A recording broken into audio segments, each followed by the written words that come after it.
नमस्कार विद्यार्थी मित्रांनो, मी अमर स्पर्धा मित्र चॅनलमध्ये आपलं सर्वांचं स्वागत करतो. विद्यार्थी मित्रांनो, आज आपण या व्हिडिओमध्ये बघणार आहोत स्टेट बँक ऑफ इंडिया म्हणजे SBI ची क्लर्क पदाची जाहिरात. विद्यार्थ्यांनो, याला ज्युनियर असोसिएट असं सुद्धा म्हटलं जातं, पण मोस्टली आपण असं समजूया की बाबा ही क्लर्क पदाची जाहिरात आहे. आता ही क्लर्क पदाची जाहिरात महाराष्ट्रातील विद्यार्थ्यांसाठी आहे. जे विद्यार्थी विशेषतः महाराष्ट्रातील ST कॅटेगरीमध्ये येतात. बघा, परत एकदा सांगतो, महाराष्ट्रातील ST कॅटेगरी म्हणजे आदिवासी प्रवर्गाअंतर्गत जे काही विद्यार्थी येतात त्यांच्यासाठी ही खास सुवर्ण संधी असणारी जाहिरात आहे. विद्यार्थ्यांनो, जाहिरातीमध्ये नेमकं काय किंवा वयाची पात्रता काय लागणार, एज्युकेशन क्वालिफिकेशन काय लागणार, परीक्षा कशी होणार, सगळं काही डिटेलमध्ये आपण व्हिडिओच्या माध्यमातून बघणार आहोत. त्यामुळे विद्यार्थ्यांनो, आपण जर नवीन असाल तर चॅनलला सबस्क्राईब करा. ओके, आपण जर नवीन असाल तर चॅनलला सबस्क्राईब करा आणि एकदा लाईक करा. विद्यार्थ्यांनो, बघा, तुमच्या समोर आहे SBI ची जाहिरात, स्टेट बँक ऑफ इंडियाची जाहिरात. आता विद्यार्थ्यांनो, जाहिरात आहे बघा आपल्याकडे ज्युनियर क्लर्क या पदासाठी. तुम्ही बघू शकता विद्यार्थ्यांनो, रिक्रुटमेंट फॉर ज्युनियर असोसिएट. बघा, रिक्रुटमेंट फॉर ज्युनियर असोसिएट या पदाची ही जाहिरात आहे. एकच मिनिट विद्यार्थ्यांनो, ही जाहिरात आहे विद्यार्थ्यांनो ज्युनियर असोसिएट या पदाची, कस्टमर सपोर्ट अँड सेल्स, याला तुम्ही क्लर्क असं सुद्धा म्हणू शकता. आता विद्यार्थ्यांनो, ऑनलाईन रजिस्ट्रेशन सुरुवात झालेली आहे. दिनांक 7 ऑगस्ट 2026 ते 27 ऑगस्ट 2026 या कालावधीमध्ये फॉर्म भरायचा. म्हणजे बघा, आजपासून सुरुवात झाली 7 ऑगस्ट 2026 ते शेवटची तारीख आहे 27 ऑगस्ट 2026. ओके, आता विद्यार्थ्यांनो आपण जाऊया थोडस डिटेलमध्ये की बाबा महाराष्ट्रामध्ये जागा किती आहेत. विद्यार्थ्यांनो, तुम्ही बघू शकता, हा जो पहिला कॉलम आहे, ओके, पहिला आपला विभागानुसार.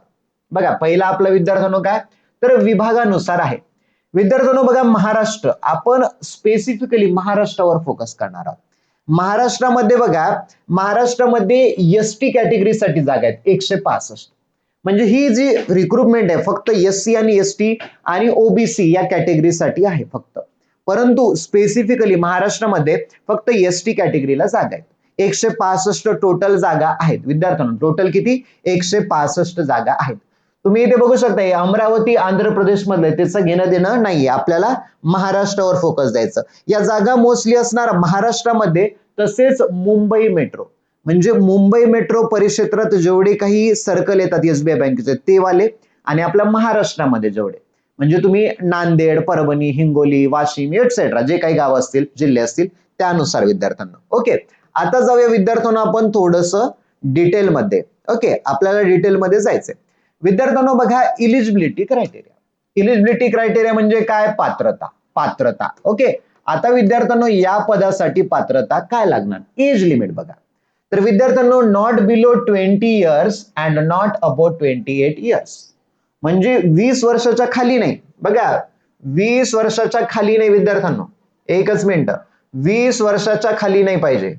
बघा, 20 वर्षापेक्षा खाली नाही आणि 28च्या वर नाही.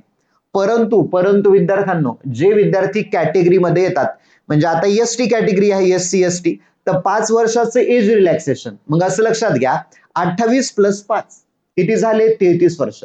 म्हणजे तुमच्या 33 वर्षापर्यंतचे जे विद्यार्थी असतील, कुठून?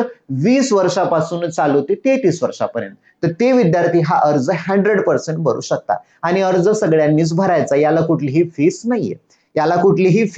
विद्यार्थ्यांनो, अर्ज सगळ्यांनीच भरायचा. ओके, आता विद्यार्थ्यांनो आपण जाऊया विशेष करून की बाबा नेमकं महत्वाचं काय काय क्रायटेरिया. विद्यार्थ्यांनो, तुम्ही बघू शकता, इसेन्शियल अकॅडमिक क्वालिफिकेशन म्हणजे पात्रता काय. विद्यार्थ्यांनो, हा अर्ज भरायचा आहे तर तुमच्याकडे पात्रता काय असायला हवी? बघा, graduation in any discipline from a recognized university or any equivalent qualification recognized as such a central government. महत्वाचं लक्षात घ्या, ज्या विद्यार्थ्यांचं ग्रॅज्युएशन झालंय, पदवी झाले, कोणतीही डिग्री असू द्या, तुमचं BA असू द्या, BCom असू द्या, BSc असू द्या, काही असू द्या, कोणतीही डिग्री असू द्या, तुम्ही हा फॉर्म भरू शकता विद्यार्थ्यांनो. ओके, आता विद्यार्थ्यांना आपण जाऊया. महत्वाचं आणखी बघा, those who are in the final year oblique semester of their graduation may also provisionally subject. ज्या विद्यार्थ्यांचं ग्रॅज्युएशन फायनल इयर आहे, अंतिम वर्षाला आहेत, म्हणजे फायनल इयरच्या वर्षाला ते सुद्धा अप्लाय करू शकतात. पण जेव्हा त्यांचं निकाल लागेल, सगळी पोस्ट वगैरे त्यांना भेटेल, अलॉटमेंट होईल, त्यावेळेला त्याची डिग्री झालेली असणं आवश्यक आहे. ओके, आता विद्यार्थ्यांनो थोडंसं जाऊया आपण समोर की बाबा आणखी महत्वाचं काय काय लागणार आहे यासाठी. विद्यार्थ्यांनो तुम्हाला कळालं, पहिलं वयाचा क्रायटेरिया कळाला, दुसरं तुम्हाला ग्रॅज्युएशन पदवी असावं हे सुद्धा कळालं. आता तिसरं आहे सिलेक्शन प्रोसेस. सिलेक्शन कसं होणार? विद्यार्थ्यांनो दोन परीक्षा होणार आहेत, एक पूर्व परीक्षा, एक मुख्य परीक्षा, आणि दोन्ही परीक्षा झाल्या की मग तुमची लँग्वेज टेस्ट, भाषा टेस्ट, म्हणजे तुम्हाला मराठी वाचता लिहिता येते का, सोपी असते ती. ओके, त्या प्रकारचं. चला आता प्रिलिमिनरी एक्झामिनेशन पूर्व परीक्षा बघूया विद्यार्थ्यांनो. विद्यार्थ्यांनो तुम्ही बघू शकता पूर्व परीक्षेमध्ये 3 विषय आहेत. पहिला आहे इंग्लिश लँग्वेजचा, दुसरा आहे न्यूमरिकल ॲबिलिटी म्हणजे मॅथ असतं, आणि तिसरं आहे रिझनिंग ॲबिलिटी म्हणजे रिझनिंग आवश्यक असतं. आता विद्यार्थ्यांनो बघा इंग्लिश लँग्वेज तुम्ही बघू शकता, इंग्लिश सब्जेक्ट साठी प्रश्न येतं 30 आणि मार्क आहेत तुम्हाला 30, असा टोटल 20 मिनिटाचा वेळ. पुढे आहे न्यूमरिकल ॲबिलिटी मॅथ साठी 35 प्रश्न आहेत, 35 मार्क आहेत आणि वेळ आहे 20 मिनिटाचा. विद्यार्थ्यांनो वेळ अलॉटमेंट दिलेला आहे बरं का, म्हणजे 20 मिनिटात 35 प्रश्न सोडवायचे. हे तुमचा 20 मिनिटं संपले की दुसरा सेक्शन चालू होणार, म्हणजे मागच्या सेशन वरती तुम्हाला वापस येता येणार नाही. तिसरा आहे रिझनिंग ॲबिलिटी, रिझनिंगचे 35 प्रश्न, 35 मार्क, टोटल 20 मिनिटं, असा टोटल 1 तासाचा पेपर आहे. बघा प्री साठी 3च विषय आणि सर्वांनी द्यायची बरं का परीक्षा. English numerical ability, English math reasoning, English गणित बुद्धिमत्ता, हे 3च विषय आहेत त्याला. आता जाऊया विद्यार्थ्यांनो मेन कडे. मेन साठी काय असणार? विद्यार्थ्यांनो मेन साठी हे 3 तर आहेतच, पण त्याच्यात वाढीव काय काय झालेले आहेत तुम्ही बघू शकता.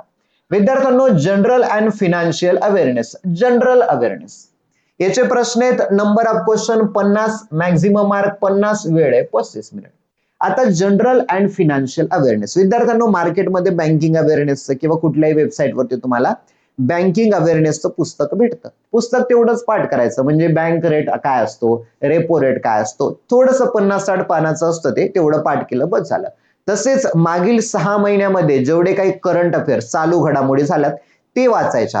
याच्यामध्ये डिटेलमध्ये नसतं बँकेला आपल्या नॉर्मल परीक्षेसारखं इतिहास, भूगोल, राज्यघटना असं काही डिटेलमध्ये नसतं.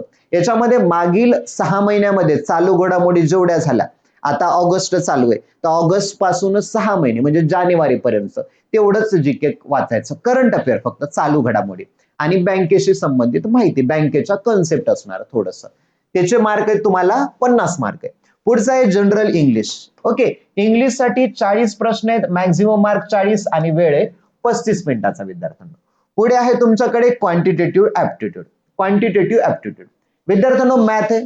मॅथ साठी तुमच्याकडे आहेत बघा 50 प्रश्न आणि मॅक्झिमम मार्क आहे तुम्हाला 50, वेळ आहे 45 मिनिटाचा. रिझनिंग साठी बघा तुम्हाला 50 प्रश्न, 60 मार्क आणि वेळ आहे 45, असा टोटल वेळ आहे तुमच्याकडे 2 तास 40 मिनिटाचा. ओके, ही झाली तुमची मेन परीक्षा. आता विद्यार्थ्यांनो आपण जाऊया तिसरी लोकल लँग्वेज टेस्ट. आता लोकल लँग्वेज टेस्ट मध्ये काय, तर नॉन व्हर्बल टेस्ट, ऑब्जेक्टिव्ह आणि सब्जेक्टिव्ह. आता हे खूप सोपं आहे, भाषेचं टेस्ट असते. तुमची महाराष्ट्रात नोकरी करायची म्हणून तुम्हाला मराठी भाषा लिहिता वाचता येते का एवढंच चेक करतात ते, बाकी काही याच्यात हार्ड नसतं. ओके, आता विद्यार्थ्यांनो आणखी काय काय लागतं आपण बघूया. बघा हे बघा परीक्षेचं माध्यम, medium of exam, English, Hindi, Marathi. English मध्ये पेपर देऊ शकता, हिंदीमध्ये देऊ शकता, मराठीत देऊ शकता. पुढे आहे विद्यार्थ्यांनो पे स्केल, पगार किती, तर 24,050 पासून पगार चालू होतो तो 64,480 पर्यंत. मग स्टार्टिंग बेसिक पे सुरुवात कितीपासून, तर 26,730 पासून तुम्हाला सुरुवात असणार आहे. आणि जे विद्यार्थ्यांनी मेट्रो मुंबईला समजा नोकरी लागली, परभणी, नांदेड, हिंगोली, वाशिम इथे असेल तर इथून चालू होईल तुमची पगार 26,730 पासून. पण जर मुंबईमध्ये लागली तर तुमची पगार 46,000 पासून चालू होईल. ओके, हे महत्वाचं होतं याच्यामध्ये. आता विद्यार्थ्यांनो आणखी काय काय महत्वाचं बघूया. महत्वाचं आहे की बाबा फीस काय, तर SC, ST, PWD, XX, DXS मध्ये असेल तर नील, 1 रुपया सुद्धा फीस नाही, फक्त वेबसाईट वरती जायचंय आणि परीक्षेचा फॉर्म भरायचा आहे. ओके, चला आणखी काय काय लागणार आपण त्याच्यामध्ये बघूया विद्यार्थ्यांनो. चला हा चला आता बऱ्याच विद्यार्थ्यांना सेंटर म्हणतात. सेंटर कुठं कुठं असणार तर तुम्ही बघू शकता महाराष्ट्रामध्ये अमरावती, छत्रपती संभाजीनगर, धुळे, जळगाव, कोल्हापूर, लातूर, मुंबई, ठाणे, नवी मुंबई, नागपूर, नांदेड, नाशिक, पुणे, सांगली, सातारा, सोलापूर, रत्नागिरी, चंद्रपूर या ठिकाणी तुम्ही परीक्षा केंद्र निवडू शकता. तुम्ही जे निवडले तेथेच परीक्षा असते. ओके, बाकीचं आपलं महाराष्ट्राच्या गव्हर्नमेंट सारखं नसतं आहे की नाही. परभणी दिले आणि पाठवल्या अमरावतीला. ओके, फॉर्म भरत असताना तुम्हाला हे डिक्लेरेशन लिहावं लागतं. याचा स्क्रीनशॉट घेऊ शकता. आय लिहायचं आय आणि नंतर इथं तुमचं नाव लिहायचं, पूर्ण तुमचं नाव लिहायचं, नेम ऑफ द कॅन्डिडेट हे लिहायची गरज नाही. इथं तुमचं नाव लिहायचं आणि डेट ऑफ बर्थ लिहायचं, तिथं तुमची जन्मतारीख आणि बाकी जशाला तसं इथपर्यंत लिहून काढायचं. याचा फोटो काढायचा आणि अपलोड करायचा. ओके, फॉर्म भरत असताना. आता फोटोग्राफ पण लागणार आहे तुम्हाला. Okay, photograph must be recent photographs. Okay, महत्वाचं काय काय पाहिजे याच्यामध्ये तर तुमचं जे बॅकग्राऊंड असतं व्हाईट रंगाचं वगैरे पाहिजे, कलरफुल वगैरे नाही पाहिजे. चष्मा वगैरे घालून फोटो वगैरे काढायचा नाही. चष्मा काढून व्यवस्थित चेहरा व्यवस्थित दिसेल असा फोटो काढायचा. डोक्यावर कॅप वगैरे घालून, टोपी घालून फोटो चालणार नाही. नॉर्मल फोटो काढायचा. बॅकग्राऊंड व्हाईट असलं पाहिजे. ओके, चला पुढचं साईन तर तुम्हाला माहितच आहे विद्यार्थ्यांनो. बाकी आकार वगैरे कमी जास्त तुम्ही करू शकता. ओके, चला ठीक आहे विद्यार्थ्यांनो, येथेच थांबूया. महत्वाचं चॅनलला लाईक, शेअर, सबस्क्राईब करा. जास्तीत जास्त मित्रांना ही माहिती द्या. ओके, चला येथेच थांबूया. काही अडचणी असतील तर कमेंट बॉक्स मध्ये सांगा. येथेच थांबूया. चला, थँक्यू. चलो बाय, टेक केअर.